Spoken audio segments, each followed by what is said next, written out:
Good evening. It's Thursday, July 24th, 2025, and I'd like to welcome you to the meeting of the South Brunswick Board of Education and to call the meeting to order.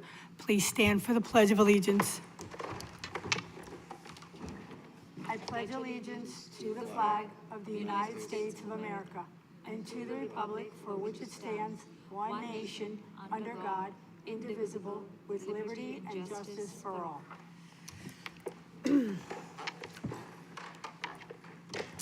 So, statement of advance notice.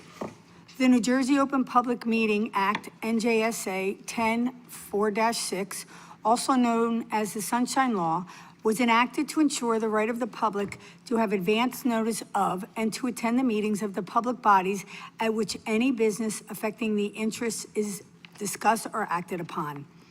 The primary purpose is for board members to discuss and vote on board business.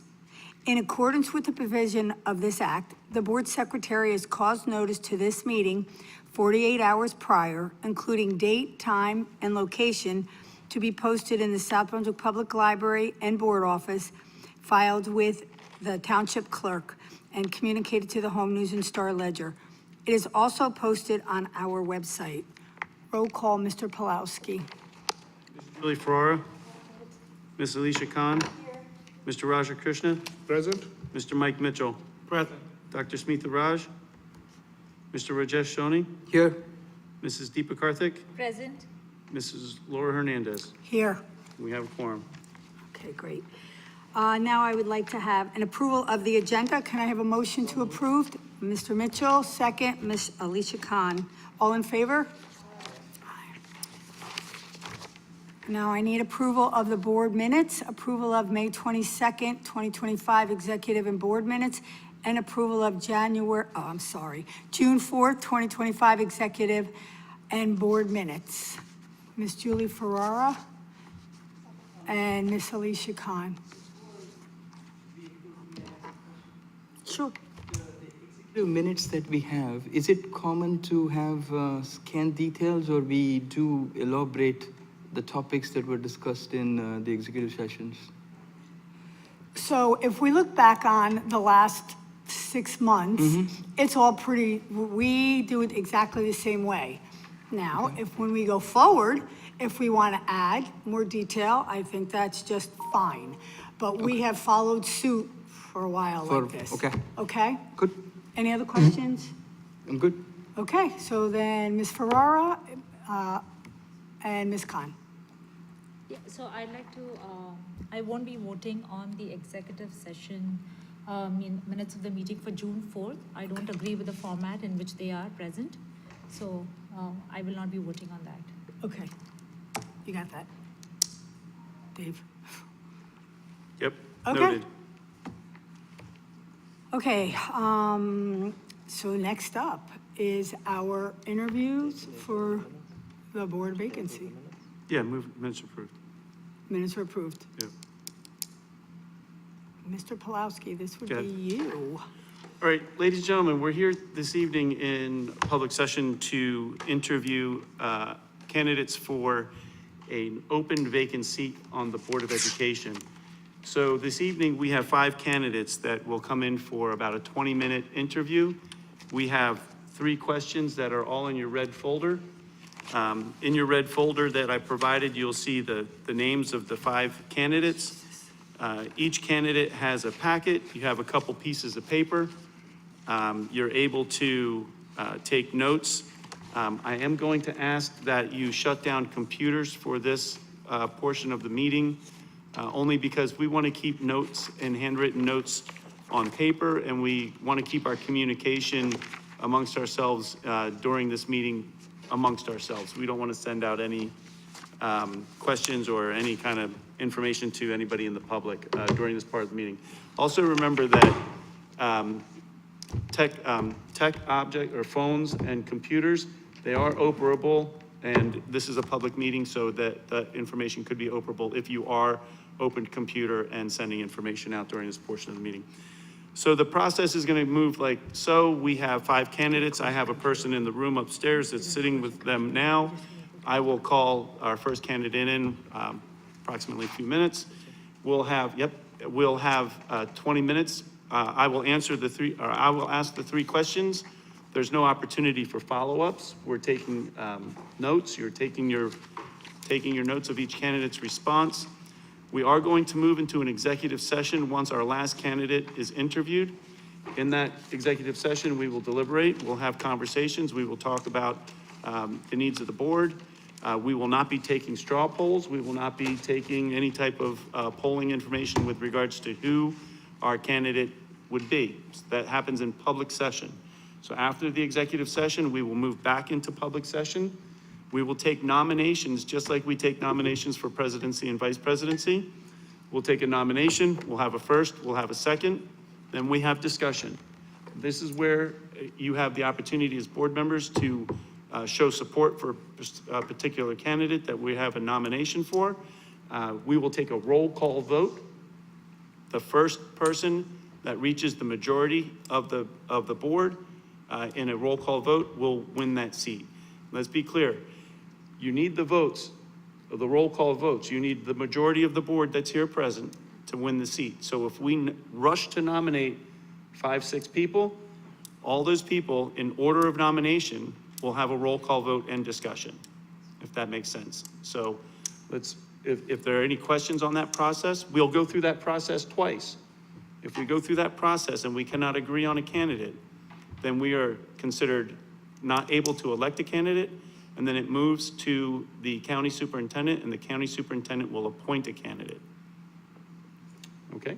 Question, Rajesh? Just the majority of the roll call vote of any of the 5 candidates just wins, right? Correct. Okay, perfect. The Thank you. first one to attain a roll call, majority of the roll call, wins the seat. Okay, but everybody gets the same round. So in the first round, whoever got the majority, no? She's nodding her head. No, right? No, yeah, no, Right? you have No. to be nominated, you have to have a second, then we'll have an opportunity for discussion. People can voice their support, and then we'll do a roll call vote for each person as they are nominated. The first person to get the majority wins the seat. The other nominations do not get So in other words, a call. if the first person gets 4 votes, there is no second There's person. no second Right. person. That's the way it goes. It's not who gets the most votes. The first person that gets 4. Oh, so whoever is the first nominee candidate won, and they got 5 votes, it's done. It's Right. finished, correct. And But today, that today it's 4 sound- votes today, because there's 7 people. Yep. I mean, it doesn't sound fair, right? I mean, or is this a process? It's the process. This is the process. It's just the same as nominating for president, vice president. But then it would just become a rush to nomination. No, that, you can put your person up for nomination and get a second, and they might not get the votes. No, which is fine, but And then if- the second person could get the votes. So whoever nominates, it's in nomination order. I think his question is, let's assume he nominates somebody and that person gets 4 votes, and let's assume Mike nominates somebody and that person gets 5 votes. yeah, he would never get a chance to You nominate. never get a chance for that. Exactly, but You won't get You that. won't know that. I think what we do need to do, I think, I think it should be the highest. yeah, votes. but I It should think be from the this point highest. on, Sorry. but it's our policy. I'm sorry, So guys. that's you can't- something we have to you look can't- at You can't take votes on everybody. going forward. It's the Looking at our policy. the policy's Yeah, clear. come The bring first it. person to attain majority And I talked to a vote lawyer about it, and that's how attains the it's seat. because of our policy. That, like so, and remember, you should only be voting yes to one candidate. So pick who you, in your brain, who you want, and only vote yes once. But I think going forward from here, we might want to discuss it during policy committee, looking at our policy. no, but I may not agree with that, Laura. So, for example, let's just hypothetically say Mike nominated one person. I said yes. He didn't make it through. Now, candidate 2 is nominated. I should be able to say yes Yes. again. Yeah. No, but Yeah. you You just vote on said it. you only Yes, can you- say yes, yes to yes. one person. So Okay. Yes. you do vote every time, but your vote could be a non-choice to vote. But you have the option to vote yes every time. Yes or no? Yeah, absolutely. Yes, you can Absolutely. vote every time. But we really should readdress this policy going forward. Because it really does have our hands a little bit tied, for sure. But it is what it is, so we gotta As follow I it. said, my concern is if somebody gets nominated and gets 4 votes, then as per this policy, that person gets The seat. yes. Yes. But if the second nomination, we have a roll call and that person gets, let's say, all the votes. They won't. They won't. You're not taking You votes. won't Not do That's taking what I'm votes saying, on the that the second. reason, that is what I'm saying, that is that's the pitfall. We should go with the maximum votes, not the first not the first one that gets the majority. Unfortunately, we can't change that tonight. Yeah, I know that. I'm just voicing my concern, that's all. So our first candidate this evening is Mr. Barry Nathanson. He should be coming in here shortly.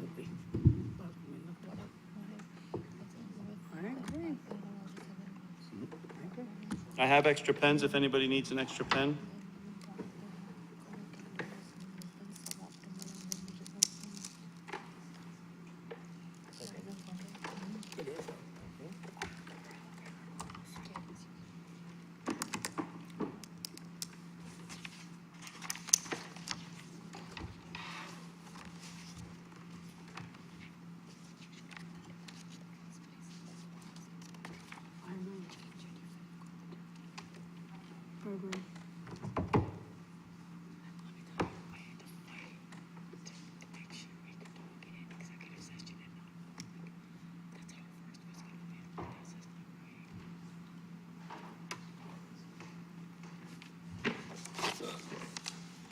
It's nice and cool in here, like usual. Good evening, Mr. Nathanson. How are you this Good evening? evening. How are you, sir? Good, Oh, thank you. Mr. Pulowski, how's that? Thank you for your interest in coming back and serving for us on the board. We have 3 questions for you this evening.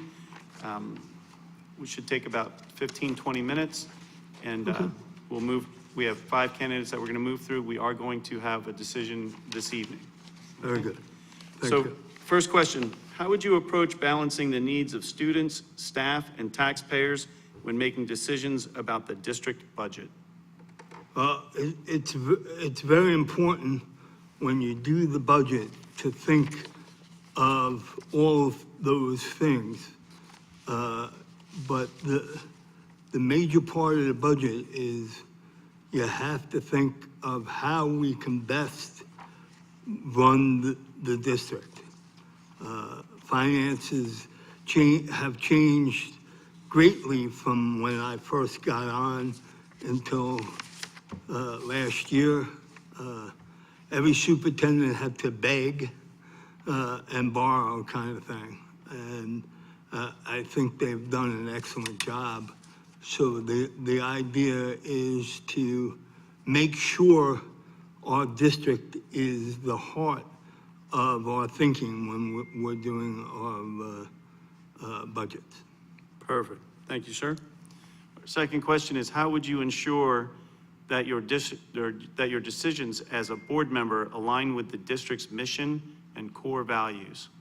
Well, so the district and the core values have been there throughout the years.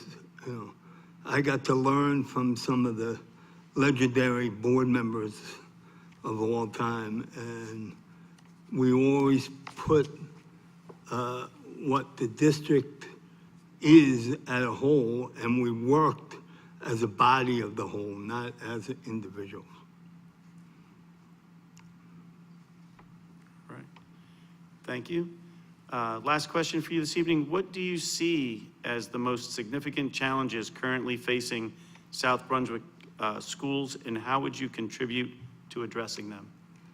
Well, so I've been to every meeting this year after last year when I lost, okay, or didn't come back.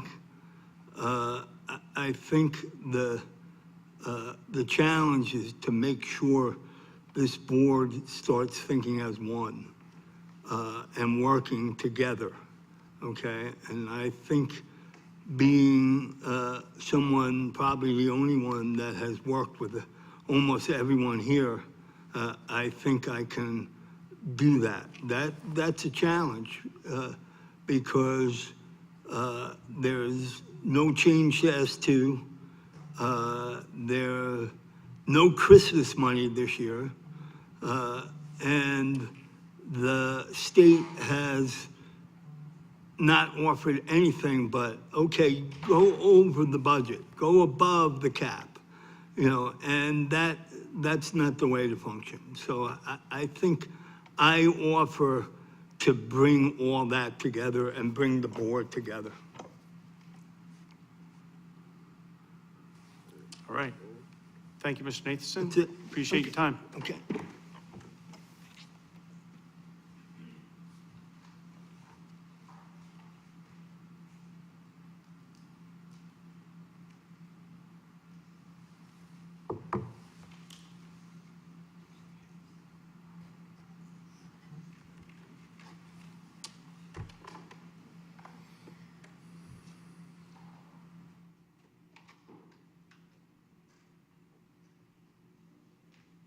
Students come down.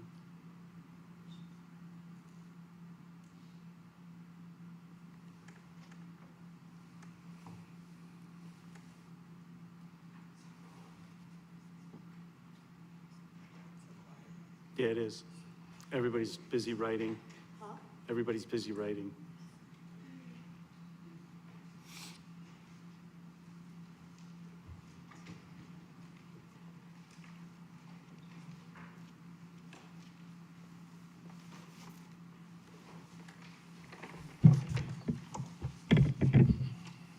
Good evening, Dr. Parker.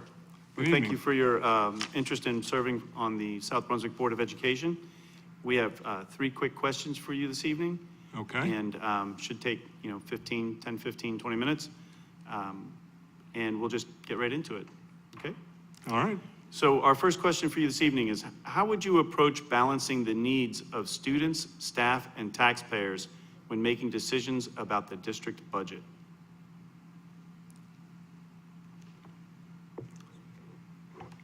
Well, it's our role as the board is to get information basically from the superintendent.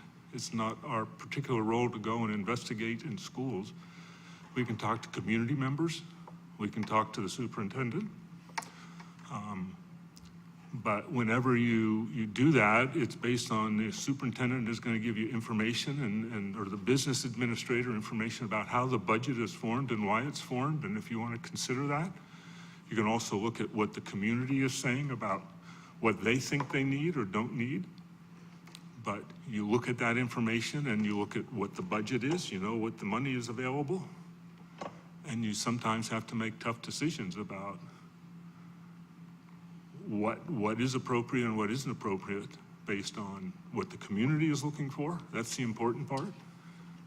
And the superintendent is the chief educator, so he knows the educational part of what's needed by the students. And you have to put those things kind of together to decide on the budget and what should go in and what shouldn't go in. But it's really, as I said, the superintendent is the educator, the chief educator who gives you the information, and you focus that and filter it with what you hear from the community, and try to make sure those kind of line up, because you're there representing the community. So it's important to make sure you're the community's voice in those discussions. Perfect. Thank you. Second question, how would you ensure that your decisions as a board member align with the district's mission and core values? First, you have to know the mission and the core values, and you have to understand those. And then when you look at decisions, you take that into account when you make a decision. Is this thing we're asking to vote on, is it in line with our goals, with our mission, with our, with what we think is right for the children of the South Brunswick? You need to take into account every child in South Brunswick and make sure their needs are met, that they are well educated. That's one of our roles on a board, is to ensure the children are well educated. But we have to do that in line with, that you have to understand the district's missions, the district's goals, the district's, all of those things, to try and look at that and see, does this decision align with those elements? Perfect. Last question this evening. What do you see as the most significant challenges currently facing South Brunswick schools, and how would you contribute to addressing them? Well, obviously the biggest challenge in most schools all the time is budget. I know South Brunswick has been hit hard recently in trying to make budget and still get the programs that we need to ensure that we educate our children. It's always been difficult. That's generally the biggest thing that boards face is in this state, the way education is funded falls on the back of the community members. We're a community that has lots of elderly people. We have lots of people who can afford taxes, some who can't. And then we're limited as to what we can raise. And so how do you do all of that and still get the funds you need to ensure that we're educating our children properly? Perfect. All righty, sir. We thank you for your interest in serving the South Brunswick Board of Education. We will be making a decision this evening. All right, thank you for the Thank you, Mike. opportunity.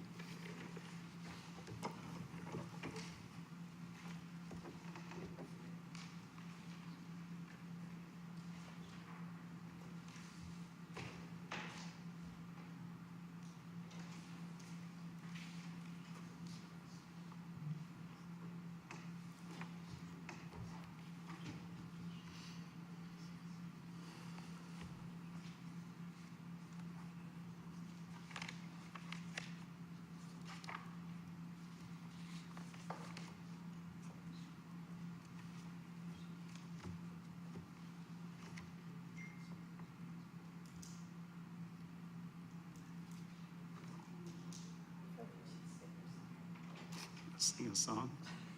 Good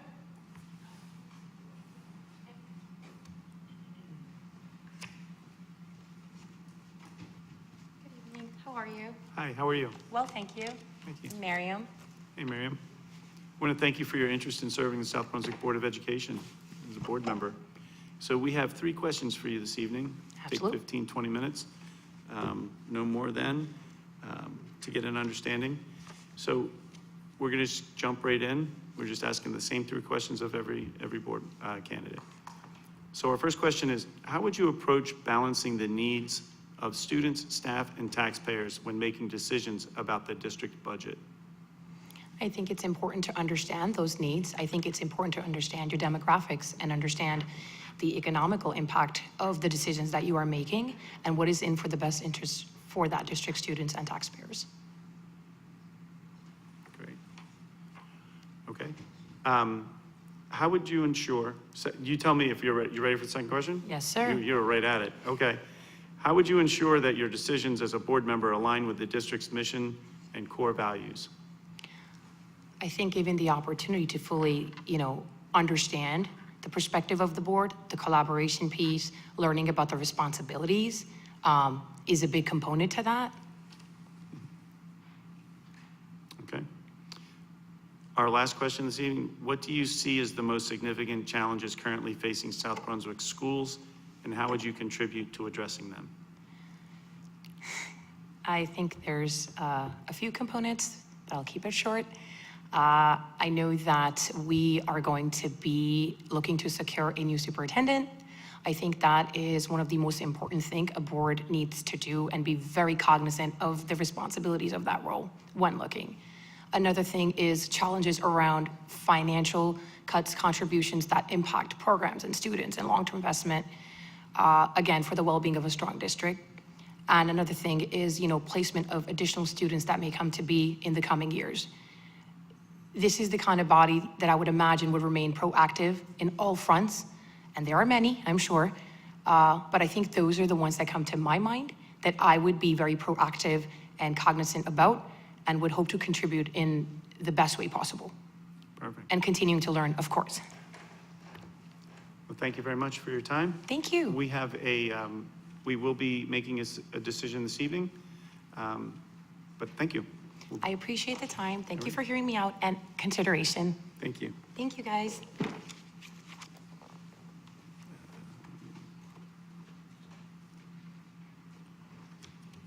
know that to come back in for deliberation? Or do they know that we're gonna leave and then come back to the candidates that we're leaving executive? Yeah, They're gonna go- I gave them itinerary.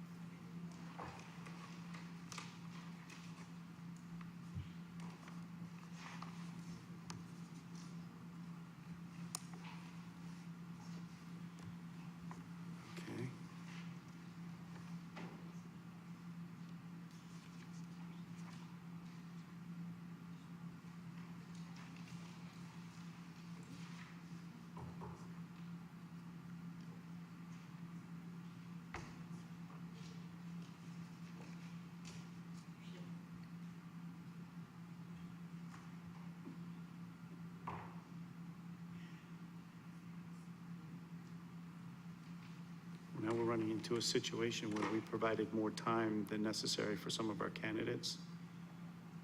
And If I'm not here, yeah, that's all that matters. only the, It just matters if Sujata's here, right? no, Oh, Sujata's not here. is the other person here? No. Only those three are here. But I gave them times to attend because I thought we were gonna have, I thought this was gonna take a little bit longer than 5 minutes. Do you wanna do, can we do other, can they modify the agenda and do any other business?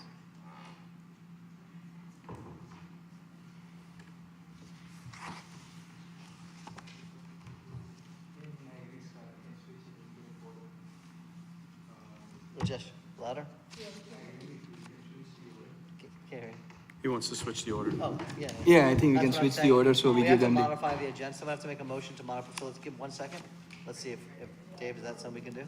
Yeah, we can make a motion to modify the How do you wanna agenda to, modify it? that's what I'm looking to see what we can do. We can do the report of the president and report of the superintendent. And then by then, the two candidates should be here. Give you about 30 minutes, 15 minutes each. What do you prefer to do? The only other thing is consent, the presentation, they can't really get started. Yeah, I you- would.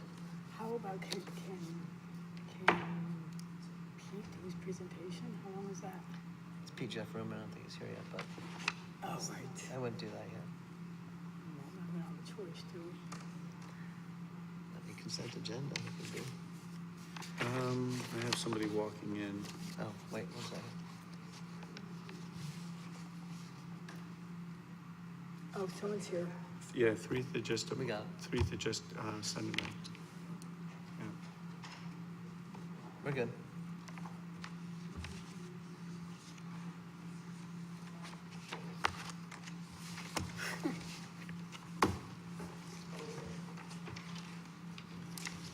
Hello there. Balaguru, just on time. I didn't know that things got expedited. Can I put my phone on mute in the meanwhile, please? Sure.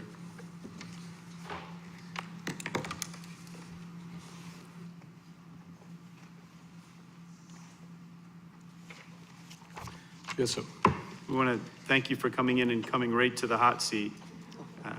It's always a pleasure. Yep. We have, thank you for your interest in serving the South Brunswick Board of Education as a board member for our vacant seat. This evening, we have 3 questions that we're asking of all of the board members or the candidates. We'll ask the 3 questions and we're going to deliberate to an executive session, come back out and make nominations and hopefully put somebody in the seat this evening. Sure. To start at our next board meeting. So, 3 questions.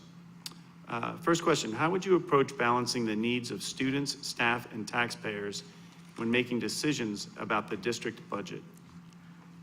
From my prior experience of last 40 plus years, I have been running multiple companies. I have started 4 or 5 companies. I've had over thousands of employees working with me in contracts and full-time over the last 25 years. So there I have honed my skills in terms of managing budgets, finances, and of course, the diverse needs of all my people. So that brings me to the situation of where am I with reference to children. Over the last 40 plus years that I've been working, I have dealt with hundreds of youngsters, I would say thousands of youngsters, whom I have mentored, guided, and also put them on their career. More than that, in my community, I used to run a chess club where most of the kids used to come and learn from me. I also used to mentor them in terms of various other athletic things. Studies-wise, I have been helping kids in terms of mathematics, science, all the STEM subjects always. So I carry with me my experience of over 40 plus years to bring to this. Thank you. Next question. How would you ensure that your decisions as a board member align with the district's mission and core values? Very important, very important. Very early in my life, I had learned that education helps people come out of poverty. and also that there are no limits to acquiring education. So what I did over the last many years is to sponsor students, provide them scholarships to study the subjects that are firstly dear to them, then dear to me. I did that. At the same time, in terms of ethics, because I deal with the government quite extensively, I deal with public quite extensively, ethics and morals are something that I live by always. Thank you. Last question. How do you see what do you see as the most significant challenges currently facing South Brunswick schools, and how would you contribute to addressing them? Great question, thank you. What happened over the last few weeks was very disappointing to me, but I would put that behind me and look at what can be done in the going forward. If you all recall, I'm not sure how many of you know, but I have 2 of my own children who studied in the school district. And in fact, one of them went on to perform at the auditorium thanks to some of your team members. We had a arangetram, that was the only arangetram that was done in the last probably 15 years. So I have 2 lovely children who grew up in the schools over here, and they graduated from here. I know what the challenges they faced, what are the challenges that other kids could probably be facing. So I'm fully aware of it, and given that, I would be more than happy to contribute in any which way that will be possible to make the lives of all children better. And as I said earlier, education only helps people come out of poverty, and we don't want that. No child should be left behind. That's my immediate thought on this. Perfect. Thank you very much for your time. Pleasure, sir. And thank you for your answers. Appreciate that. Thank you very much. Is there any other question that anybody else would like to ask? Not at this time. Thank you. Sure. If any matter is required, feel free to reach out to me. I'm available on email. And my numbers are... We will be making a decision this evening. Thank you very much. Okay. And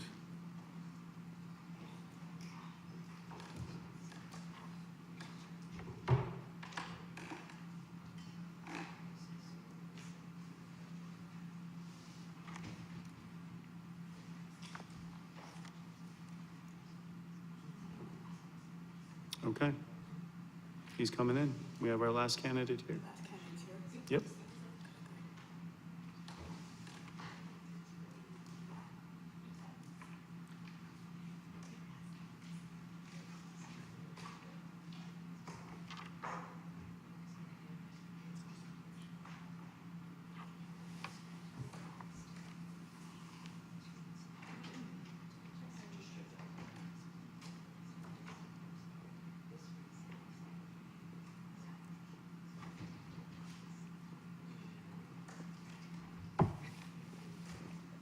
Hi, everyone.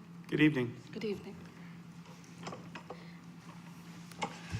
We want to thank you for your interest in our vacant board seat, working with the Board of Education as a board member.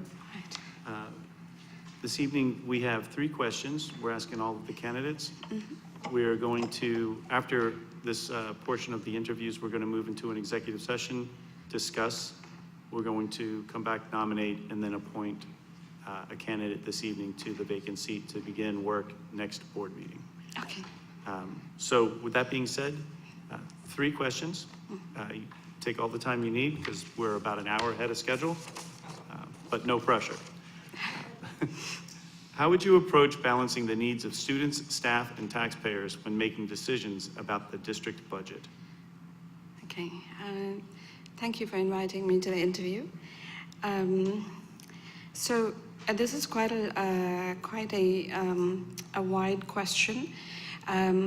So I would first, if I was put this task of deciding on this, I would first discuss with the other board members, because the team that I'd work with and the board members would have opinions, and sometimes they may have experience in this area which I may not have. So I would get input from them as to what were the prior approaches to this policy of balancing budget between the student, staff, and the taxes. So first I would gather information on what were the prior approaches, how did they work out, what were the, how we can make the process better based on, based on what we went, how we approached it before. So after collecting all this information and after discussing with the other board members who are involved in this question, then I would make this decision. Of course, taxes are very important to the community, and we need to ensure that the community sees value in the taxes that they pay. That's number one. Students, of course, are also a high priority because, of course, that's what we are all here for, to make sure that the students get the best benefit of the education at South Brunswick. And then staff, of course, will have a lot of experience in this area, how to best utilize the budget that is allotted to different areas. We should get their input as well. And based on this, we can make a decision. But I wouldn't say, okay, this comes first or this comes second. It is a balance between all three. Thank you very much. Our second question, how would you ensure that your decisions as a board member align with the district's mission and core values? So the district's mission and core values are decided by the board as a whole in line with state guidelines. So we're here to oversee that the state educational guidelines are represented and followed through as far as possible at South Brunswick. Of course, South Brunswick School District will have its own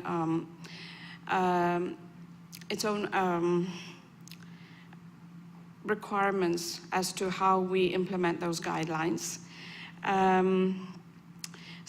Again, going back to the board members and discussing with them, putting forward my opinion backed by proper investigation and proper numbers, proper statistics, I would put forward my ideas to the board, and then, as a board member to the Board of Education and also to the school district. And of course, I think aligning with the township policies is very important. These policies are not something which can be changed from year to year.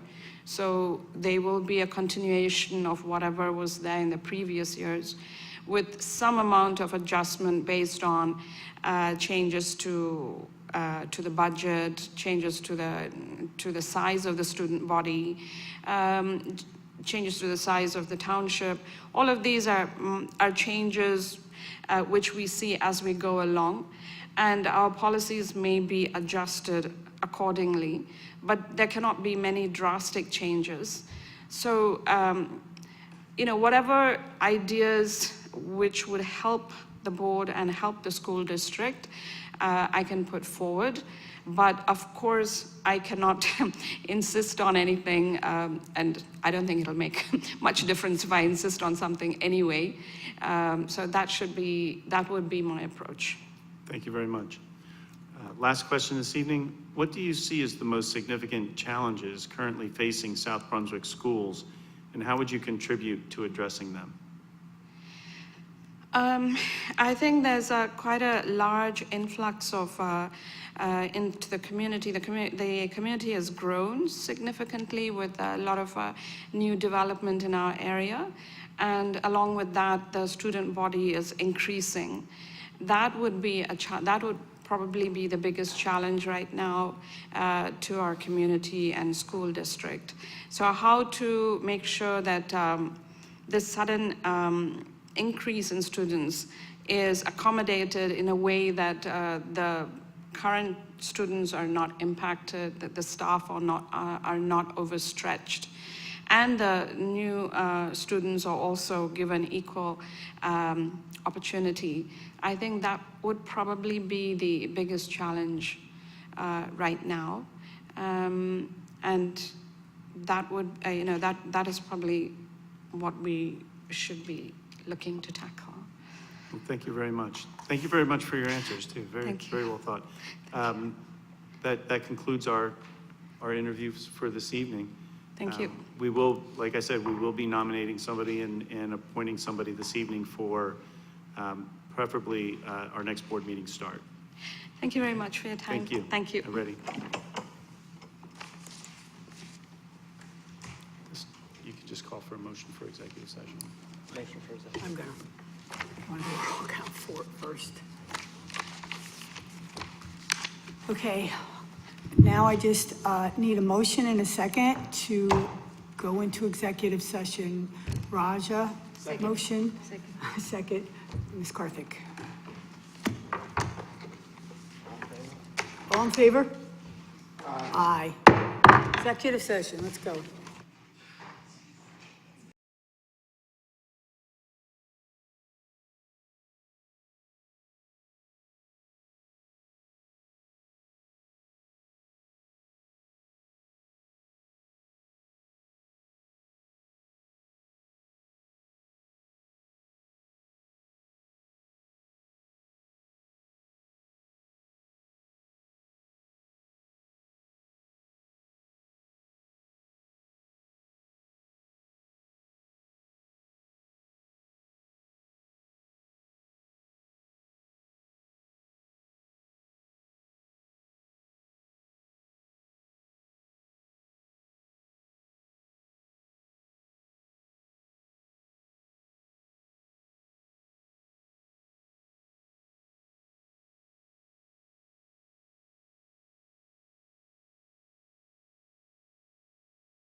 Oh, yeah, wait, now we're good? Do I have to come back? We're live? Are we live? Okay. So at this time, the Board of Education is looking for nominations to fill a seat on the vacant seat on the Board of Ed. We had 5 candidates that came and spoke before us today. We asked them some questions, and I'm now looking to the current members of the Board of Education to make nominations. Can I get a nomination to our vacant?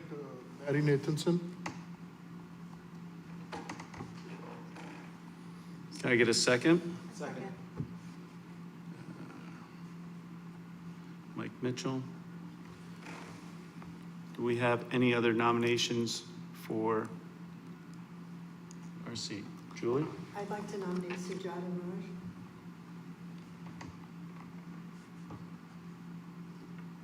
Do I have a second? I can second.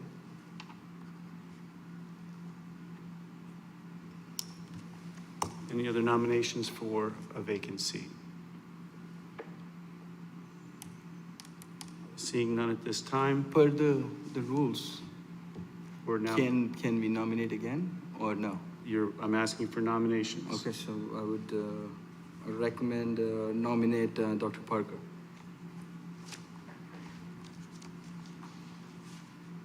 Do I have a second? I'll second.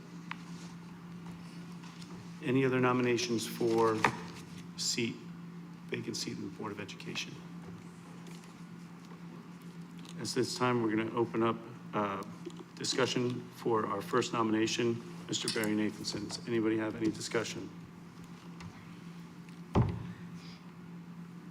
Seeing none, we do a roll call vote for Mr. Barry Nathanson for his seat, the vacant seat on the Board of Education. Ms. Julie Ferrara? No. Alicia Khan? Yes. Raja Krishna? Yes. Mr. Mike Mitchell? Yes. Mr. Rajesh Soni? No? Mrs. Deepa Karthik? Abstain. Ms. Laura Hernandez? Yes. That is a majority of the current board. Mr. Barry Nathanson will fill our vacant seat until the end of the school year, and then be open for running if he chooses to do so. Thank you. Thank you all for those who participated. Thank you all for being here.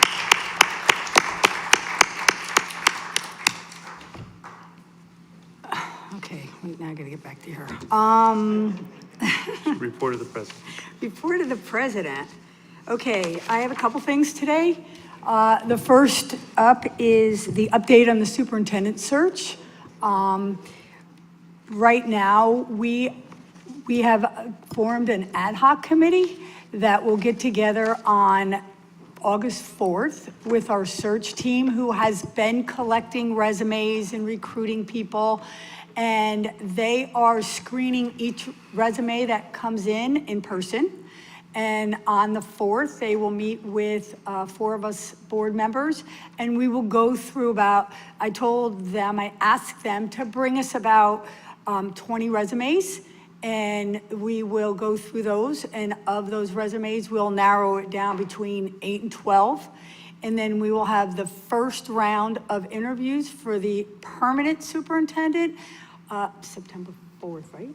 September 4th, and that will be part 1, and then part 2 of round 1 will be September 8th. And then based on how many we get from that, we will move into round 2, and I will keep everybody abreast of what's going on with that. So that's where we are right now. The ad hoc committee consists of myself, president, Ms. Deepa Karthik, vice president, Raja Krishna, and Mike Mitchell. So those 4 are the ad hoc committee right now. Okay, so that's the first. Any questions from the board on that, guys? Any questions? We did just go through a process with, I know it's posted on the website, the profile that we're looking for in a superintendent. That profile came to be out of many focus groups that our search committee ran. We had student focus groups in the high school, student focus groups in both of our middle schools. They had central office administration focus group. They had school administrators focus group. They had teachers focus group. They had union focus groups. And based on all that information that they gathered from all of those focus groups, they came up with a profile and community. How could I forget the community? We had two with the community. We had a virtual one, and we had an in-person where the community came out and asked their questions and gave their input. And so based on all of that information that our search firm collected, they came up with a profile of what South Brunswick as a whole is looking for in a superintendent. They then turned around and opened it up freely to the board members to if we wanted to join in a meeting with them. So they went over their process with coming up with that profile. That profile is online for the community to see, along with the qualifications in the superintendent that we're looking for. So that's where we are right now.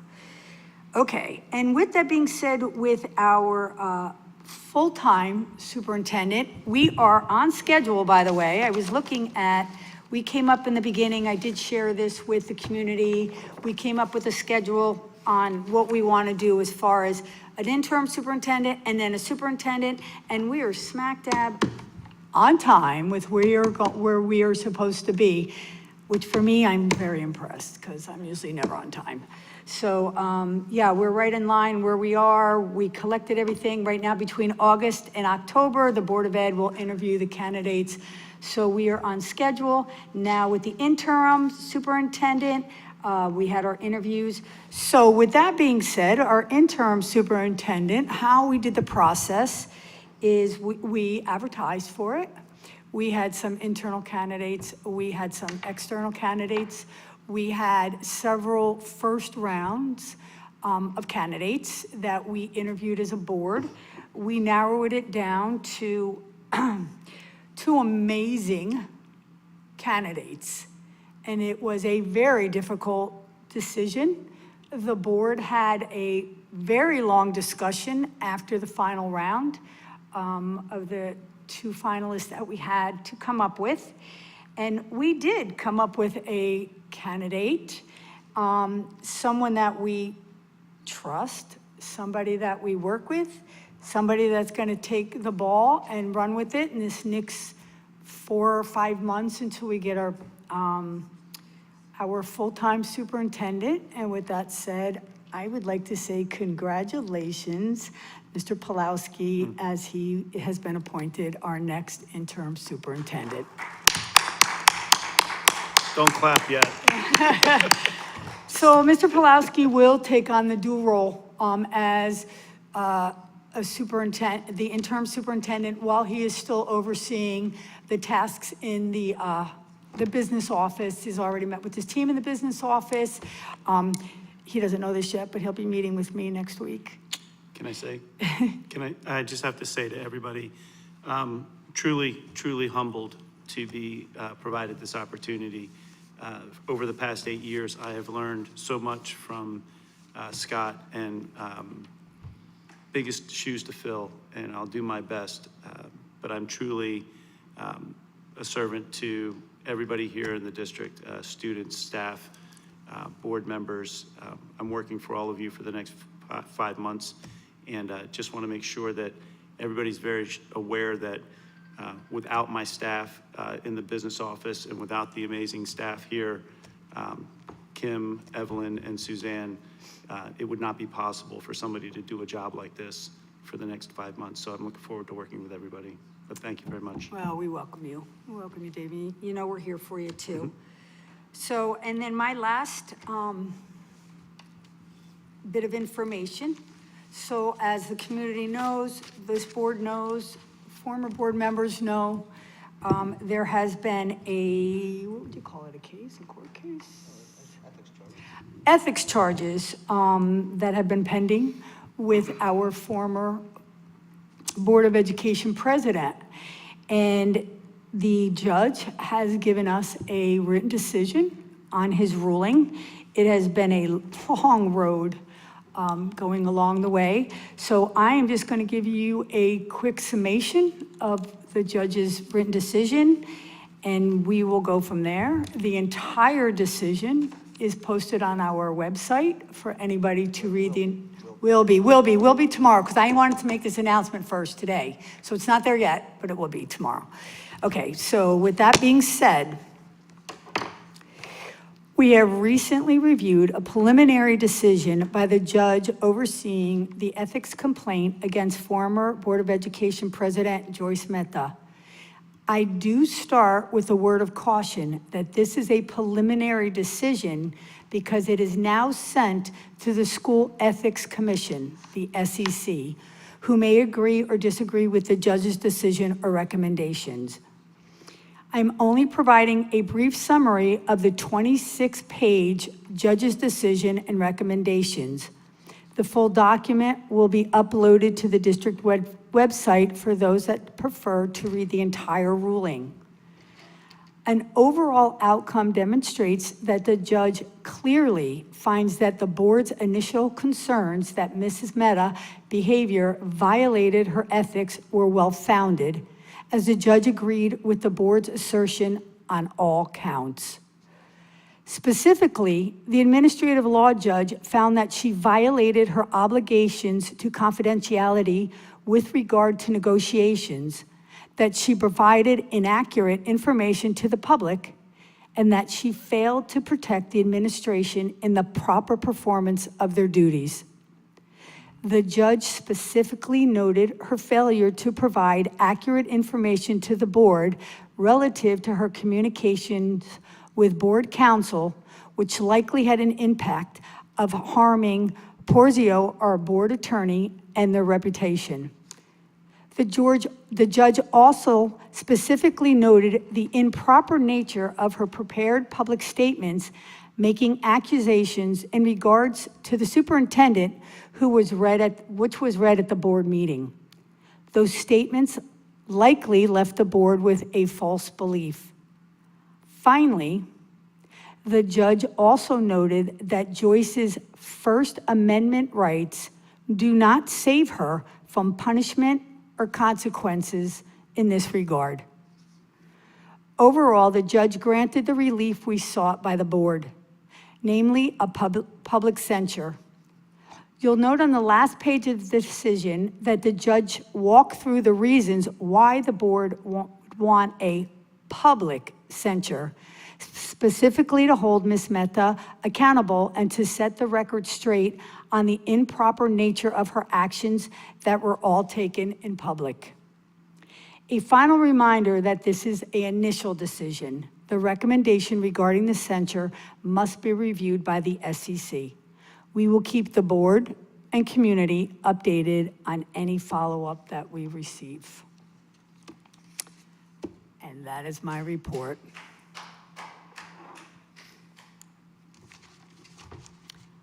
Okay, Ready? I'm ready. All right. Up Welcome, next. everyone. First, thank you to the candidates that put themselves forth. It's very much appreciated. Congratulations, Barry. We'll see you back again, I guess, then? Yeah. But thank you very much for putting yourselves out there and the willingness to serve and volunteer. A few real quick things. First, I just wanted to follow up what Laura shared about Dave. Dave is going to be definitely doing a challenging situation of dealing with both these two seats on a daily basis. That's a lot, but good luck, and don't break anything. All right. So the last 2 days, we do every summer, we have an administrative, a 2-day workshop. That concluded today, and it's gonna go over a few of the things that, so you hear what the admin do in these workshops. I think the thing that is most always appreciated is we bring in a lawyer. It's a lawyer from the state, and she does a fabulous job, so much so that I think we just keep bringing her back, Suzanne, right? I mean, every year we just keep bringing the same person back. We are able to give the lawyer the topics we want addressed so that they can address those. This year, two of the main focuses were on the laws surrounding ML students, ELL students. There's a lot that goes into that. That was a big part of the topics. Another very large part was executive orders and how that impacts schools, and the difference between executive orders, laws, states' rights, federal rights, circuit judges. It was a fantastic, I think, lesson on civics. It was really, really fantastic. But she's a real talent, and we love having her there. She comes for an hour every summer, and it's really a great hour. Another big part of the day, goal setting, that was led by the team here, and that's extremely important for the administrators to consider what they're approaching next year, how they're going to go about that. That then gets linked to the board, and all that starts at this meeting every year. So, a lot more happens, but those are some of the highlights. One particular highlight that she brought up that we already know about that is of concern, because if we didn't have a financial concern, it wouldn't be another day in South Brunswick. But this particular concern is not a South Brunswick issue. This is a country issue. This is a national issue. And this revolves around the federal funding. So federal funding comes in the way of various methods. We have grants or entitlement grants for different things. Our largest grant outside of IDEA is for special education. That is our largest. After that, I think it would be Title I, which is how we support struggling students who come from economically challenged backgrounds. That's, Suzanne, about 480, 500,000-ish annually. I think it's about there. We don't believe that particular count is going to get hit. We don't believe so. But normally we have these numbers already. But the federal government put all these fundings on a freeze. So if you think about why that's extremely difficult for a school district is, number one, we have to pass a budget back in May. So we pass that budget. That budget, we calculate an expectation of funding that follows a pattern. So normally we've been getting funding at certain rates. So while we were cautious, expecting there could be some problem with this. We are now facing a situation where we don't know. That's the unknown, as we've shared over meetings and meetings and meetings, the unknown is a killer. And to not be able to budget, if you can imagine any company have no clue what to expect ever, not being able to make even an educated guess. So Title I, why we think is the biggest, is gonna hopefully be untouched. There are other ways, there are other grants as well. There's Title IIA, there's Title III, there's Title IV. We believe it is possible all of those other titles will be gone. Possible. One of those is Title III. That is one we are and have been expecting will be gone. That is about 60 grand that goes towards how supporting students who speak another language. So we believe that'll be completely cut. Title IIA goes to how we support teachers in learning. That one is 128, Suzanne, if I remember correctly. And we believe that one could be fully cut. Title IV, only about 15,000. That could be completely cut. So right now we are on hold for a couple $100,000. If you think of how that plays out, that's 3 certificated salaries is one way to look at that. So while we are preparing for that, it's past mid-July and we don't have this information. And we have staff that we've had to make decisions about back in May. And even if you start to first hire for positions, and let's say the money comes through, you're still delayed. It's just a mess. But again, that's not a South Brunswick, that's not like S2. It's just the way it is right now. And this is the whole country is in the same boat. Every school district is in the same boat. If you can imagine Title III ML students, if you can imagine some states where there are many, many, many, many, many ML students, and districts that have many, I can't imagine the catastrophe this would be for those districts. For us, only $60,000. It's not good, but it's not gonna break the bank. But when you put them all together, $200,000 is a lot of money. So anyway, we're in the middle of facing that. And it's a big deal. So we will keep you posted. I think, Suzanne, you check about what, every hour on the hour to see if we get anything come through. But we don't know yet. Maybe I'm overplaying it. Maybe it'll be better than I'm describing. I hope it's not worse. Worse would be that they cut Title I funding in some way. That'd be worse. But even so, we currently have earmarked money that we may have to cut out of the budget, which is things that support kids and programs. That 200,000 goes to various ways to support various students. So it's a problem, but we've been here before with larger numbers. The ML I said before was ELL, ESL, students that have a second language. Students that speak English as a second language, so their primary language is not English. Laura over here kind of knows a little bit about that because when she takes off her Board of Education cape, she goes to Trenton Public Schools and works with ML students. That's her job. So I can imagine, well, if you still have a job next year, who knows? Might be a full-time president next year, you never know. So we're working through that. Also, board members, on your agenda tonight, I am recommending Mr. Edward Knapp. Ed, raise your hand up there. You're not going anywhere yet, just sit there for now. But I'm recommending Edward Knapp to be your next athletic director in the district. Good guy, currently works in Lakewood, and excited to join us, so hopefully you'll approve the recommendation today. And we're very excited to have him. This is one really, really chill guy that knows the business well. Coached tons of sports, great guy, went through the process, and we're excited. So, and I'm hoping for you tonight. Good luck, man. Hoping the best.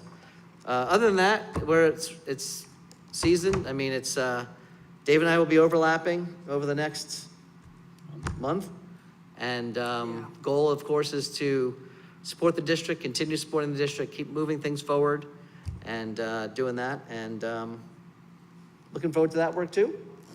And other than that, that's my report. Okay, good report. Okay, so next up, Pete, I should probably make you say a speech and not be prepared. What do you think? Every time I'm with Pete, he makes me say something that I'm not ready to say. But you are up. Please come on up and join us. He did it to me, too. Yeah, he does it to me all the time. All right, thank you. We are prepared. Thank you, Board of Education, and the public. I'm Peter Ratine, Director of Special Projects, and with me is Jeff Ruman, the Assistant Principal at South Brunswick High School. We're here to present tonight on the New Jersey Graduation Proficiency Assessment. We are required to present on this and the data from the spring 2025 assessment, and we're required to present within 60 days of receiving the data from the state. And so the data is pretty new to us as well. So we're presenting it to you tonight, but we're gonna also present it with some context tonight. And so that's why we're both here, bringing some different lenses to hopefully give more than just numbers, kind of what's behind the numbers as well. So as context, I serve as the district test coordinator, so I oversee kind of testing across the district. And Jeff is the school test coordinator, so he oversees it for the high school, as well as obviously serving as the assistant principal there, so he has a greater lens from there as well. I'm going to start by just sharing what is the New Jersey Graduation Proficiency Assessment. And so a few pieces here. It's a required assessment that is taken by 11th graders. It's a high school graduation assessment requirement. It was effective in 2021 in September. But I want to be clear on this part here, and Jeff is going to go into more detail about how this part works. If a student does not meet that requirement, meaning the student doesn't pass that assessment, there are other ways. And so that's what we're going to go through tonight in a little bit more detail about what those other ways are, how we support, and how we get the students to graduate. It's a state-required assessment for all juniors, so 11th graders take that. So what we're going to be showing you later tonight, we're not going to start with it, is the 11th grade results. Those are the students going into 12th grade this coming September, but we're going to bring you back a little bit first. It's English language arts, and then there's a math component as well. So that second to last kind of main bullet there gives you the two pieces. There's 2 units of English language arts, and there's 2 units of math. Each unit is 90 minutes. And so you'll see ELA is 180 total minutes broken into 2, and math, same thing, 180 broken into 2 different units. And the passing score that was kind of changed and modified in May 3rd, 2023 is 725 or higher. So like Peter shared, we wanted to give you some context about what we do in terms of teaching and learning and how we support students through this process of the graduation assessment requirement. So we thought that the best way to potentially share that with you was to go back a year. So a year ago, you had a similar presentation on the NJGPA results for the class of 2025. And we wanted to start off by filling you in kind of with the reactive approach we have. You know, when we get the results, what do we do now to support those students and to get them across this finish line of the graduation assessment requirement? So we're going to go backwards a little bit, and I'm going to explain the 3 different pathways our students have and share with you some data from the class of 2025 that just graduated and how they all completed this requirement. And then we're gonna, Pete's gonna share some of the results from this year, and then we're gonna end with kind of our proactive approaches that we're doing at the high school through curriculum and instruction and a variety of different methods to try to help support students in advance of taking this test. One thing I do want to highlight before I jump into it, you're going to hear me talk a lot in the next few minutes about the work that our teachers at the high school are doing. So Peter, myself, and the rest of the team at the high school and the other support we have here at the table in front of me, we put a lot of systems and processes in place, but at the end of the day, it's our teachers that are doing all of the work. They're the boots on the ground supporting our students, especially in this context. Our English and math teachers are there for our students, and they're just rock stars at doing this. They're really great at it.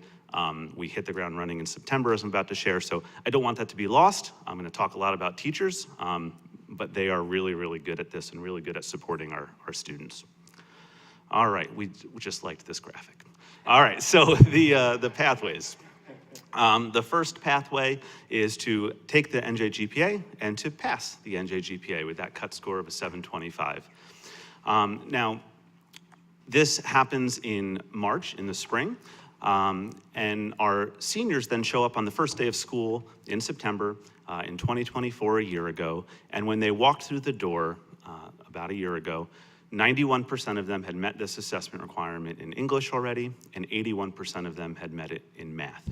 Now, I want to highlight that those numbers are slightly different than the numbers that were in the report a year ago, simply because of a few factors with students. One, sometimes we have students that leave our district, right? So they would no longer be included in these numbers at the start of the senior year if they left in between the test and then. And we also get students that come into our district. So especially if a student comes to our district from outside of the state, they never took the NJGPA before, so there was no way for them to have met this requirement. Additionally, we have issues where students just aren't in school for testing, medical issues, things like that just happen in life. So those students also wouldn't have been included in the report last year simply because they didn't take the test. But this was our starting point. Now, also kind of part of the first pathway, we do re-administer the test to our seniors in October. Any student that didn't pass the test or didn't take the test is invited to take the NJGPA in October. I meet with most of them and kind of explain where they're at and how it works. But at the end of the day, we don't really like to rely on that test administration for the students meeting the requirement for 2 reasons. One, the test doesn't happen until the middle of October, and we like to get started in September to make sure that we're getting all the students across this finish line. And 2, we don't get the results back until pretty much January, which is halfway through their senior year, and we don't want something this important to wait that long. So there is an October administration that would count towards Pathway 1. It's an opportunity for students, but it's not something that we rely on. Now, to get to the other pathways, students do have to sit for the NJGPA. Right, so the only way to access Pathway 2 is to sit for the NJGPA at some point. Now there's 2 slides here, they're very similar. One is for math and one is for ELA. This one's the English Language Arts. You'll notice Pathway 2 includes a lot of other standardized tests that the state says we can use to fulfill this requirement for students. On the list there, you'll notice tests that are probably very familiar to you, SATs, PSATs, ACTs. Those are tests that many of our students take as they prepare to go off to college and just part of the testing that they go through in high school. The AccuPlacer is a test up there, standardized test. That's one that we choose to use a lot at the high school. So the AccuPlacer is a unique test in the fact that we get to decide when we want to administer it. We can pretty much administer it at any time. Whereas the ACTs, the PSATs, and the ACTs, those are set testing days that students have to sign up for outside of class. For the AccuPlacer, our math and English teachers that help in this process, they're trained and allowed to administer this test whenever. The other perks of the AccuPlacer, it's short, it takes about an hour to do. We get immediate results, and it's pretty cost efficient as well. So what our teachers do for the second pathway, and we do it a little differently in math and English departments, simply because, as you saw on the first slide, there's more math students that we need to help through this process. So in the math department, we have 2 teachers who have dedicated time in their schedules to help students through this. In the English department, we use our English Help Center and the teachers, the certified teachers there, to help with this process. So when the students take the AccuPlacer, it takes them about an hour. Usually in September, we just try to get them all to sit for it. Some of the students pass it, and they're good to go. For the students that don't pass, we get a score report. And that's where our teachers really step in and start supporting students with individual and small group instruction. That score report will highlight areas and standards where our students need more instruction and more support. The teachers will then provide that to the students, and then we can retest on the AccuPlacer. So pathway 2 for us at the high school in terms of timeline really goes from September till just about January as well. And we're working with students, testing them in the AccuPlacer, waiting on their outside PSAT, SAT, ACT results to come in as well, and seeing how many students we can get to satisfy the requirement. So you'll see for English, we had 91% that I already mentioned passed the NJGPA, 1.5% satisfied the requirement through the SAT and PSAT. We don't have too many that ever use the ACT for this requirement. And then our English teachers were able to get another 5.1% of the students to satisfy this requirement using that AccuPlacer. In the math department, we had 81% originally passed the NJGPA, another 4.5%, 4.6% through SATs and PSATs, and 11.3% of our students met this requirement using the AccuPlacer. All right? So that brings us to the third. Sure. Does it mean the 2.4% have not passed? Nope, we're getting there in the next 2 or 3 slides. There's a third pathway still, and then I have one other comment. And the great exciting news, you beat me to the punch, is that we'll be at 100% by the time I'm done with the next couple slides. All right, so the third pathway is what's called a portfolio appeal. So this number of students that met the requirement through the portfolio appeal is actually too small for us to report out. So our reporting requirements publicly are that if anything's less than 10 students, we can't report on it. So it's a single-digit number of students that completed this third pathway. Now, the portfolio appeal usually takes place around January and February, and it's a pretty intense process where our teachers work one-on-one with students. They give them targeted instruction on the standards that need to be met, and then they're tested on those standards, and the end result, their work, is put together in a portfolio that we submit to the state as evidence of their learning according to the standards that need to be met for this requirement. The state will then approve it, and we're able to mark them as complete in our information systems. So at the end of the day, if you're doing the math as you started to, it ends up to be a little bit less than 100%. But we also have students with IEPs that have some specialized learning plans that take care of the graduation requirement for them, either through some other specialized tests or through waivers. So at the end of the day, what we really wanted to share about the context of this is every student met this requirement for the graduating class of 2025 through the work of the teachers in Pathway 2 and Pathway 3, and then we get every student across the finish line. That's the exciting news that we were hoping to share. So Mr. Rattine's going to share with you some of the data, and then I'll come back for the proactive side of what we do to support students. All right, so just want to make sure you know where we're shifting from. So Jeff just shared with you the class that just graduated. And so that was this one in June, graduating class. We are now moving to this current year's 12th grade. And so they took this in the fall, I should actually say spring. That's an error right there. It's data from spring, of 2025. All right, so graduating class of 2026. These are their results in the pie chart up top. So the ELA results for the students that took this was 89% proficient, and our math results was 81.2% proficient. We included some previous data just so that you had some context from some previous years with this. I'm just gonna leave that up for a moment because I know there's a few pieces of data up there.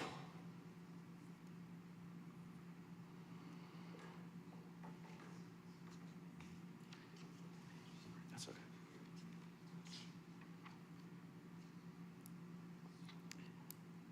All right, I'm gonna switch over to give you a little bit more in-depth look at some of our subgroups. This one is specifically the English language arts piece. You'll notice that there are 2 subgroups that we are not allowed to report out. Again, that's what Jeff mentioned, that it's under 10 as a number. But I'm gonna leave this up for a moment as well and not kind of talk through it so that you can look at it for a moment.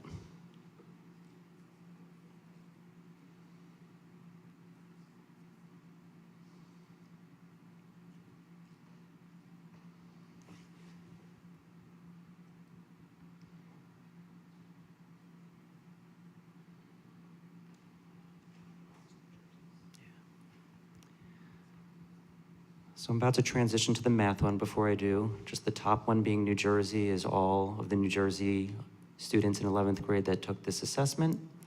Then the second one is our 657 South Brunswick 11th graders that took this again in this spring, this most recent spring. I have a question. So do some of these categories overlap? Like if Yes. you're Hispanic and, okay. Absolutely. Okay, just wanted to make that clear. Thank you. All right, I'm going to switch over to math by subgroups here.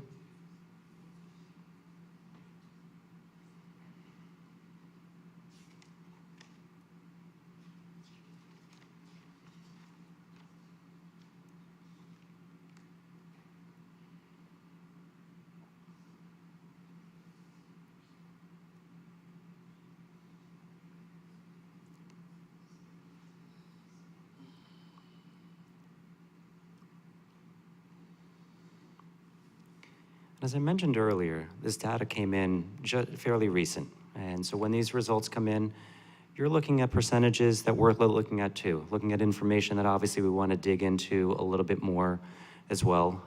Actually, Jeff and I were doing that fairly recently as we started to. And so that's some of our work ahead as well. But I want to show you one more piece here. So in math, wanted to kind of give you an indication here, right? So 18.8% did not meet the requirement in math. And then 10.8 did not meet it in ELA. Now the middle section there represents 8.8% of the students that did not meet it in both. All right, so we want to be able to show you kind of that piece, which is not illustrated in the other data. So we're talking about 8.8% of the students that did not meet it in both of those sections.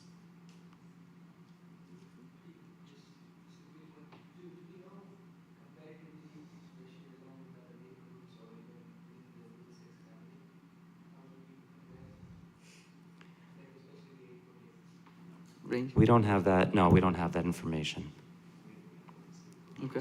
Yeah, the state has reported almost everything that we're showing to you here. Actually, pretty much it is everything we're showing to you, but we do not have that information. Yeah, we take the reports, every single report that we get, Okay. and share it that way. I do want to share that I know one of the, you'll see the disparity between the percentage of math versus ELA. Mm-hmm. And we're talking about, you know, about an 81% and a 91% in one subject versus another. Mm-hmm. The state disparity is more like 22 in the difference. So we're more at 10. So I just wanted to share that as well as a piece, because that is one other piece of data that we had. Because sometimes it looks like, well, why aren't we performing as well in each subject? That is a state trend that's actually more exaggerated at the state, across the state than it is Yeah. here in South Brunswick.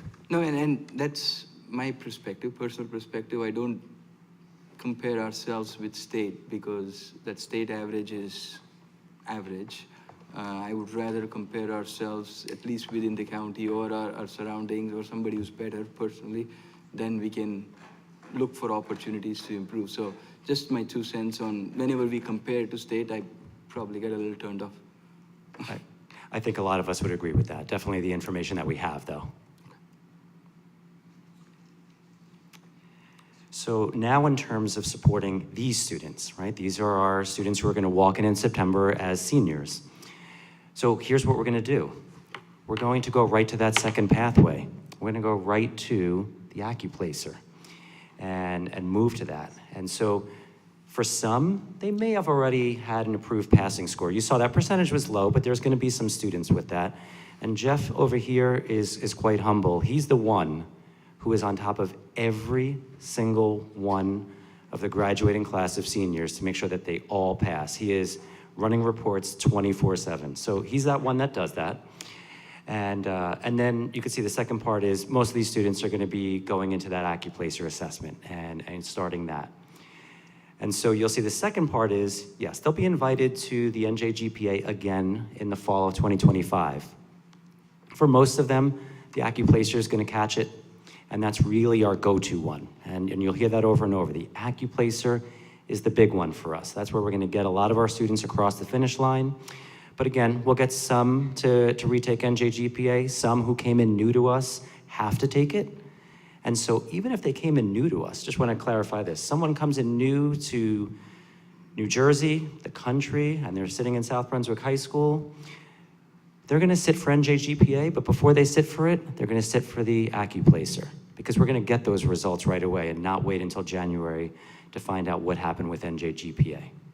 And then, of course, there's that third pathway for some of the remaining students. It's a very, very small handful that if we have that, that'll be that specialized instruction to help them complete a portfolio appeal. So this is our plan, as we've done very similarly with our previous graduating class that has been successful, that we want to continue. So the last thing we wanted to share, the last piece we wanted to share tonight about this process and what we're doing to support students is all about the proactive approaches that we're taking centered on teaching and learning at the high school. So I know Mr. Feder already mentioned it tonight, but this is something that as an administrator at the high school, I'm pretty proud of the work that our teachers and our supervisors and just everybody at the high school has been doing. Between the budgetary restraints and staffing constraints, we've gotten really creative with how we're using the existing resources we have, being good stewards of the resources we have, and being really flexible with scheduling and how we're implementing some of this work. So we've introduced in the last couple of years math labs in our Algebra 1 and Algebra 2 classes that give our students an extra section of math where they get really targeted support surrounding those standards that will show up eventually on the NJGPA. Similarly, this year, we're going to be working to pull students out of their study halls for some small group targeted instruction using the English Help Center. That'll function a lot kind of like the math labs do, but on the English side of things. We have been able to keep alive our math and English help centers, which is certified math and English teachers who are available all 8 blocks of our schedule for students to drop in for extra support. We've recently started looking at data where we can use our NJSLA results from 9th graders to try to draw some correlations between what they're doing in 9th grade and how they're performing in 11th grade. That'll give us one more piece of data to start targeting students even earlier for these supports that we're able to put into place. We started using Linkit at the high school this past year, so it's been rolling out throughout the district. We've been using it for a few years now. Linkit's a data warehousing system, so it collects all of our testing and assessment data, our demographic data, attendance data. Evelyn loves it. She'll tell you all about it sometime. That's what she tells me, at least. But we can also use it to administer some common assessments, benchmark assessments, things like that. You'll notice the last bullet point, that's another thing we're going to be focusing on at the high school. So we used it this year for our Algebra 2 final exam, and we're looking to use it a lot more frequently because it'll help us to see trends for students, and especially once we get into standards-based things, really be able to target our instruction for specific students and for specific areas within the curriculum. We've introduced some co-teaching in recent years in classes that it's not traditionally offered. forward. And another big part of our work this year with our I&RS rebrand is to try to introduce a lot more Tier 1 evidence-based strategies in everyday instruction to support our students who need it. So we've kind of got a lot of different pieces to this plan to try to support our students, and in the hopes that in years to come, we'll be using those second and third pathways even less and less. That's the goal, is to get our students to perform better on the NJGPA. So with that, we want to thank you. Special thanks to Dr. Evelyn Mammon and Ms. Suzanne Luckborn for their guidance and leadership in helping us put this presentation together. And thank you for your time tonight. I just have one question. Of course, that was going to be the last. Can we backtrack? Sure. It took me a while for it to absorb. Can you go back to the Venn diagram for me? Absolutely. Okay, am I reading that wrong? But isn't like the 8.8 when they have in common, how am I getting 2% on one side and then 8.8 that they have? So you got to look at, if you're looking just at ELA, look at everything that's in green. That's the 8.8 and the 2%. So the total number of students that did not show proficiency on the NJGPA last year was 10.8%. And the math is everything that's in blue, so it's the middle section plus the light blue, so 10 plus the 8.8, that's the 18.8% that didn't show proficiency in math. 8.8 is the overlap that didn't show proficiency in both math and ELA.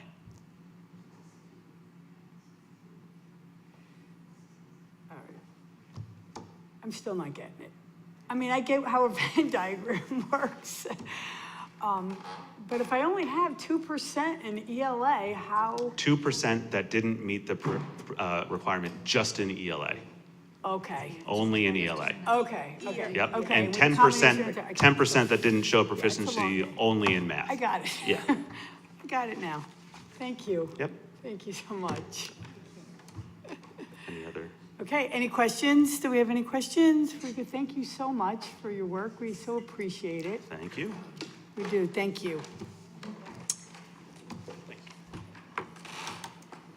Okay, I would say our next order of business is board committee and liaison reports, but we haven't, am I correct? We have not had any committee meetings, so I'm not even gonna call on those. Do I have any liaison reports? Ms. Khan? Yeah, as a liaison for the Commission on Women, I just wanted to say that we will actually be at National Night Out, where we'll be doing a heart-to-heart garden activity where we invite community members to decorate a heart or flower, and we'll put it on a poster for the Domestic Violence Awareness Walk. And we actually are looking for student volunteers to help set up the table and also just hand out flyers at the event. So if anyone is interested, please reach out to me and I'll get you set up with that. And we are offering hours for the volunteers. And also, I just wanted to announce that we do have the date finalized for the Domestic Violence Awareness Walk. Okay. And it's gonna be October 26th. So we also are looking for volunteers for that, if anyone is interested. Awesome, thank you. Maybe we could talk to the high school to see if you can put something out there to get student volunteers. Yeah. Okay, anybody else? All right, moving on. Old business, none at this time. New business, none at this time. Which brings us to our consent agenda review. Mr. Pulowski. Yep. So today's consent agenda is fairly quick. We have all of our business and board business, so bills list. We're approving a cancellation of some outstanding checks. We have some IDEA basic and preschool funding that's coming in. We're approving some non-public state aid allotments for a couple of private schools in district. We're approving a competitive grant. We're accepting funds from Chapter 192, 193. Those are pass-through monies from the state. We're increasing our bid threshold. This is kind of important only in the sense that now the state is allowing us to go up to $53,000 before we go out for a bid. They moved it from $44,000 to $53,000. It's going to make things in our purchasing department act a little bit easier. So 1.7 is a much needed and appreciated move by the state of New Jersey. We're approving an educational consulting service with We Climb Consulting, or Lift as We Climb. We're approving renewal of proprietary license and subscriptions. These are software packages that are proprietary in their formation. They cannot be redesigned or reproduced by any other organization, so they have a proprietary license. This came from our auditor in the sense that every once in a while, we have a purchase order that comes out and we'll write on the purchase order, it's proprietary. And they've never been board approved before, so our auditor suggested that we board approve all of our proprietary licenses, and so we have it. So another one in 110 is a Riverside Insights.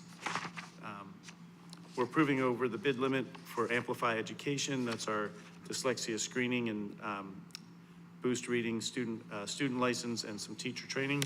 We're also approving some grounds equipment. We have a 30-year-old lawnmower that needed to be replaced.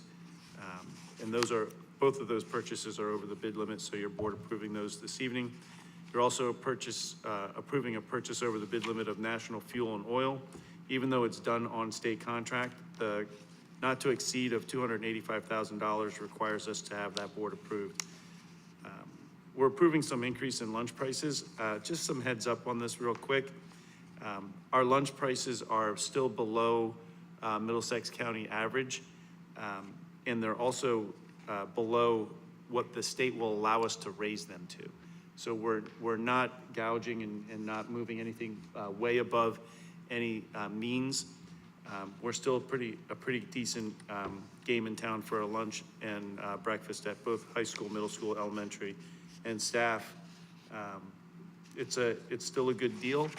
I know, Mr. Soni, you had questions on that. I'm gonna get you some specific numbers on those, but overall, we're still below average for Middlesex County. I want to hear too, because I saw his question as Yep. to why we're raising it, so. Okay, so yeah, I can talk a little, the reason why is all of our expenses have exploded.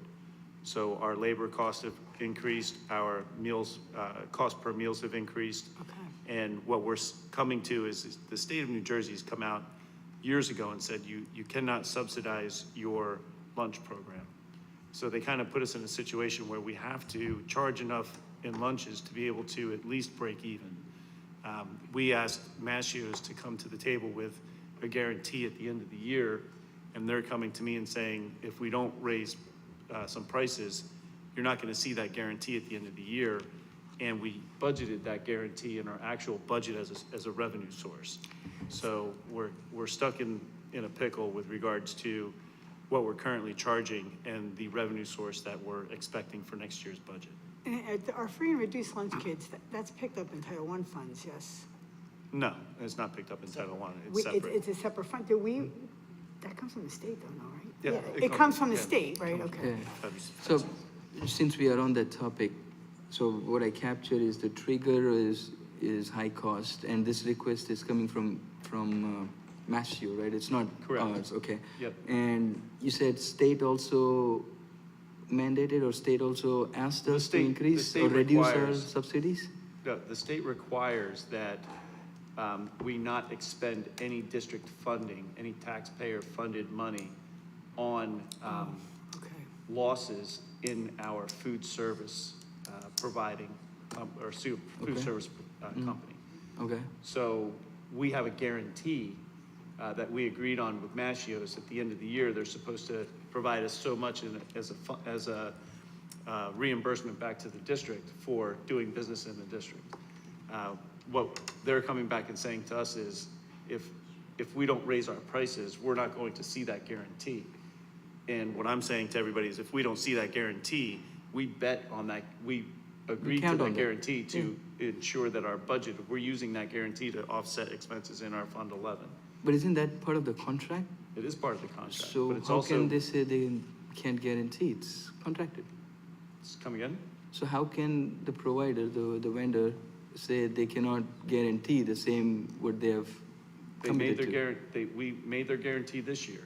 We're all, He's saying, but- he's saying why. If we have a guarantee, regardless if we raise the prices, they still have to give us our guarantee. That's that's the question. right. Yeah, no, that's But the question. at the same time, they can't make that guarantee because No, but they're, this contract is signed, that's what I'm trying to understand. right. The contract is signed, but expenses go up and costs go up. Agreed. And at the same time, they're expected to make a guarantee. The D- only Dave, revenue source that let- they have is, Let me ask, is the guarantee dependent on our agreement to the increase? That's Rajesha's question. Is the guarantee that they offer us yes, tied to or dependent on us agreeing to their meal price? yes. The guarantee is based on them being able to pay, or them being able to charge a certain amount of money per lunch every year, and having the ability to increase those rates. So it's capped at that percentage increase? So for example, in It's that not capped, we're well below a capped percentage increase. No, in the contract, does it say that Massachusetts cannot, the guarantee stands for only X amount of percentage increase and they will not go beyond that? I'm not understanding that So for question. example, we've raised per lunch or per meal, it's 25 cents. Mhm. So is that in their agreement that says that they cannot go over 25 cents, or can they not, is there an upper limit No, that they can? there's ability for them to go higher. There's ability for us as a district to agree to go higher than 25%. And that's part of the contract, right? Mhm. Yeah, it's part of the regulations. So, okay, I'm going to rephrase my question so I understand better. So in the contract that we signed, we have agreed to allow for the increase so that we get the guaranteed return. Correct. Yeah. It's their only source of revenue.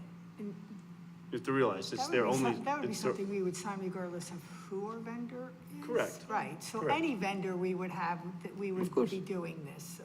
Correct. Okay. All right? And so I think you answered, the impact is we won't be able to get the same return as part of the contract if we don't increase. That's Right. the impact. Okay. Yes. You're correct in saying so. Anything else? All right, let's keep moving. So, where were we on that? We are approving disposal sale of some district property that's outlived its useful life. We're moving forward with a district mentoring plan. We have a statement of assurance assuring the district mentoring plan for the 25-26 school year. We're approving extension of professional services. We're approving a charter school placements and tuitions and out-of-district placements in 118. 119, we're accepting tuition students, and 120, we're approving our travel-related expenses and reimbursements. We're approving in 121 student field trips, and in 122, we have our HIB bullying reports, and we have a sidebar on 123, and then you have in point 2 or 2.0, you have your personnel and HR changes rosters. I have a question about 1.14. The mentoring program, is it in-district mentors to new teachers? Yes, your mentors are in-district educators.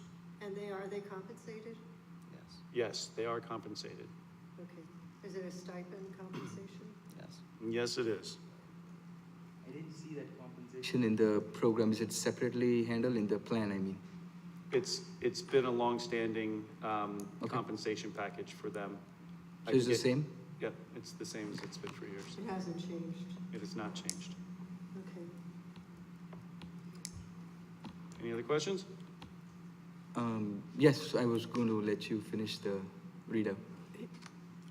He's finished. I'm You good? finished. Yep. Okay. Hit So, a question on A 1.1. I see 2 entries on the medical side in A and B. I understand the first one in A is all the insurance plans that we pay for the staff. I believe it's roughly around 2 million. And I see another entry of 3 million. Can you help me understand what is the 3 million entry in A 1.1B? The payment of 3 million? That is, I responded to your email. It's a reserve that we are required by our actuaries to hold in case we have a situation where our claims far exceed the expectation. Okay. So every year, we're required to hold about $3 million in a Okay, reserve fair. line as per our actuaries, to ensure that if we have a really horrible year with regards to claims, that we're able to pay for those. Is that Got it. an escrow account? It's like an escrow, yeah, it's It's a like an reserve. escrow account? It's a reserve line. You Yeah. can call it an For an layman escrow term, account yeah, for actually, layman's that's how terms. I thought it. Okay. Just so, first of all, I don't know if you responded, I haven't received it, but, so I'll kind Okay. of go through it again. I'll just touch on the main ones. We increased the threshold price, is it coming from the state? Yes. So we just aligning Accept it. to following the state order, Mhm. okay? And maybe I'm the only one here, I do not understand sidebar agreement. Can you please help me understand what is it? So the sidebar agreement is, sometimes when we're unable to get a substitute teacher, Coverage, yep. the teachers will cover. So we have an agreement how to compensate that coverage. So the teachers themselves cover. So if I'm a teacher, second grade teacher, and another second grade teacher is absent for some reason, but we could not get a sub for that. Okay, Let's just say I had to take that class with my class. We have an agreement to compensate, how we compensate for those scenarios. So it's not a new agreement, it's the same agreement we've had. For you, it's obviously new, but it's an agreement we've had for about 3 years now. It sunsets at the end of the year, and we see how we do. okay, and the prices are already been decided. It's all in the stipends, it's all in the agreement. The amount of money is agreed upon. So may I ask, so what are we approving? It's already in You just gotta speak a motion? little louder.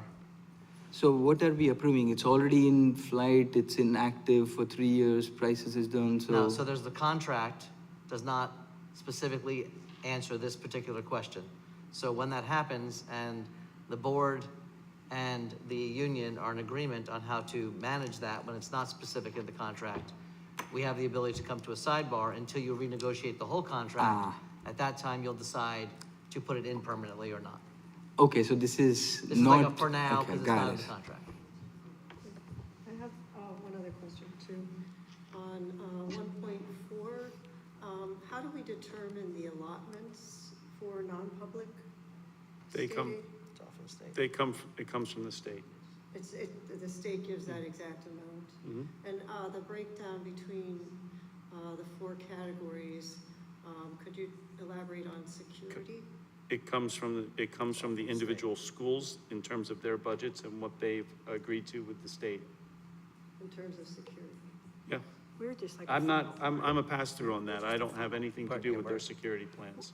Okay, but these figures are allotted from the state out of our budget.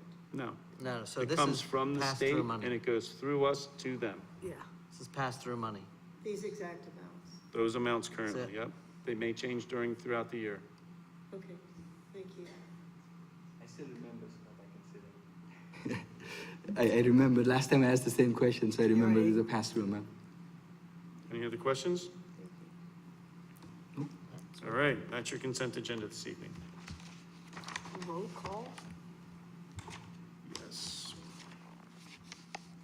Roll call vote on consent agenda. Ms. Julie Ferrara, Accept.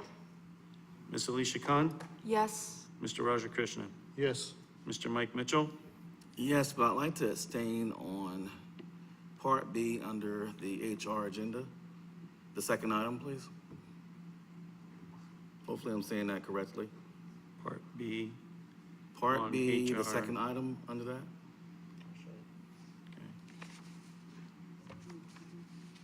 We have Mr. Rajesh Soni, Yes, Ms. Deepa Karthik, Yes. Ms. Laura Hernandez. Yes. Motion carries.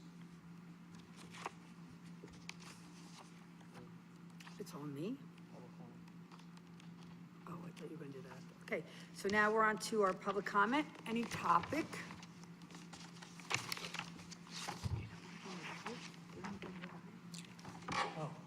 Yeah. Actually, you guys just approved Mr. Edward Knapp. So congratulations, Ed. Yeah. You are the new athletic director. You want to, we'd like to put people on the spot, so yeah, get up there and give us some words.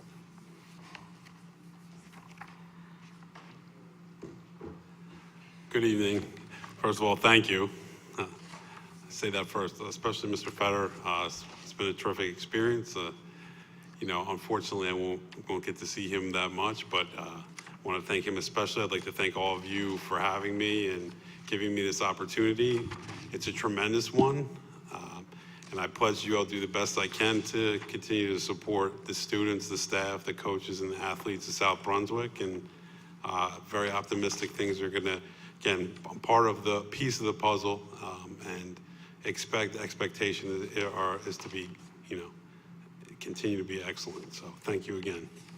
All right, welcome aboard. Thank you. Yeah.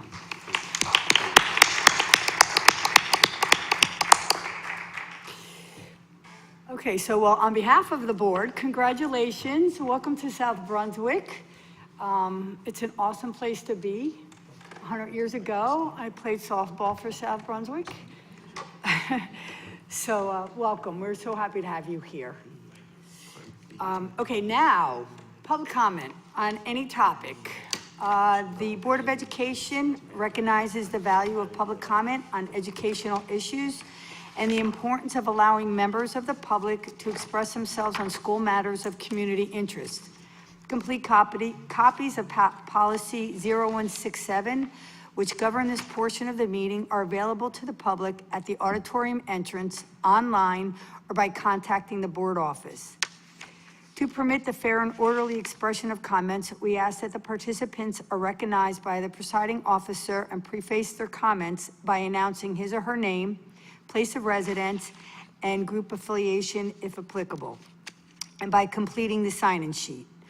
Please print legibly, or we will be unable to document your name for the permanent record. Each statement made by a participant shall be limited to 3 minutes. No participant may speak more than once on the same topic. Mr. Pulowski will indicate when you have 15 seconds remaining. All statements shall be directed to the presiding officer. No participant may address or question board members. No discussions between a participant or respondent shall exceed the 3-minute time limit with a total limit of 1 hour. It is our plan to listen to each member of the public. Once all questions and comments from all members of the public are made, the Board of Education may respond or respond via email in the most timely and efficient manner available. All questions and comments may be noted. We welcome all comments. We welcome all opinions. We do not welcome disrespect.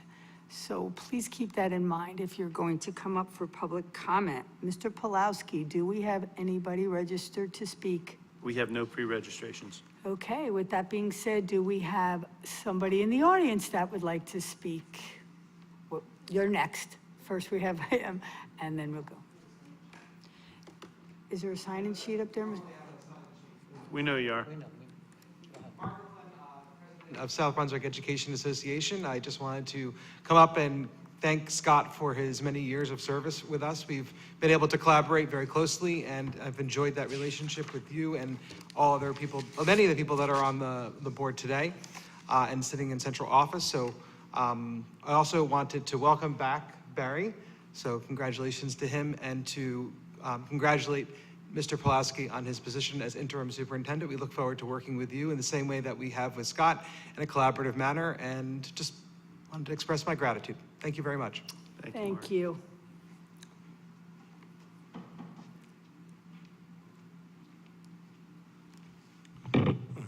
Stephen Parker from Monmouth Junction, former board member. First of all, I want to say thank you to Scott for his service in this district. It was certainly a pleasure working with you when I served on this board. And congratulations to David for your movement into the interim. I'm certain you will do well. Congratulations to Mr. Nathanson and his election to the board, and to thank you to this board for the opportunity to interview. South Brunswick is a wonderfully diverse community, and that diversity is shown on this board. Unfortunately, there's been some discord on this board lately. Boards work best when they work as a unit and as a whole. It can be difficult to find a superintendent to come into a district where there is discord on the board. Having sat in your seat, Madam President, for 5 years, I believe it is your responsibility to sort this out. And I wish you all the best on finding a new superintendent. Thank you. Thank you. Thank you for your comments. Any other comments from the public?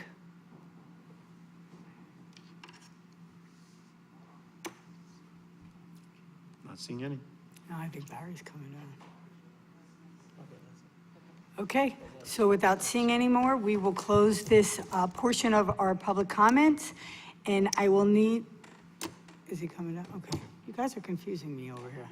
Stop talking. We have to adjourn to another executive session.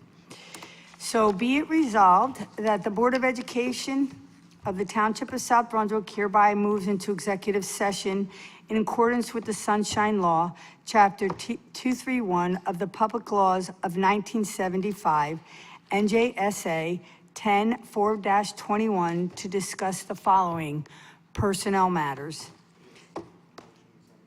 Okay, be it further resolved that the discussion conducted in executive session can be disclosed to the public at such time as the matters have been resolved. Further action may be taken at any meeting. Please note that the next scheduled Board of Education meeting is set for Thursday, August 21st, 2025 at 7 o'clock. Can I have a motion to adjourn to executive session? Mr. Sony, Mr. Mitchell, second it. All in favor? Okay, good night, South Brunswick.